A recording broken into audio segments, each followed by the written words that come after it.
প্রশাসন এবং বিএনপি একসাথে কি এখানে কাজ করবে? যদি করে থাকে তাহলে ঢাকা ৮-এ সুষ্ঠু নির্বাচনের নিশ্চয়তা বিধানটা করবে কে? ঢাকা ৮ আসনে দুইটা এজেন্ডা নিয়ে আমরা কাজ করব। সেটা হলো শহীদ ওসমান হাদি ভাইয়ের যে হত্যাকাণ্ড হয়েছে সেটার বিচার প্রক্রিয়া এখনো শেষ হয়নি।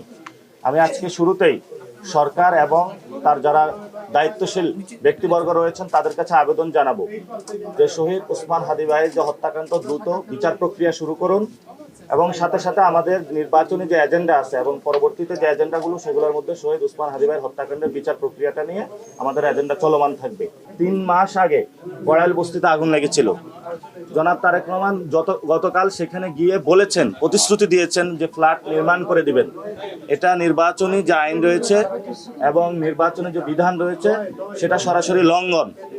আমরা দেখতে পাচ্ছি জনাব নাহিদ ইসলামকে শোকজ দেওয়া হয়, কিন্তু তারেক রহমান গতকাল যখন সরাসরি এই ধরনের প্রতিশ্রুতি দিয়ে বেড়াচ্ছেন, আমরা মনে করি নির্বাচন কমিশন এখানে নিশ্চুপ থেকেছেন এবং প্রশাসন একদিকে হেলে যাচ্ছেন। এখানে বৈষম্যমূলক নীতি হচ্ছে, অর্থাৎ তারেক রহমানের বেলায় এক নীতি আর অন্যান্য প্রার্থীদের বেলায় এক নীতি।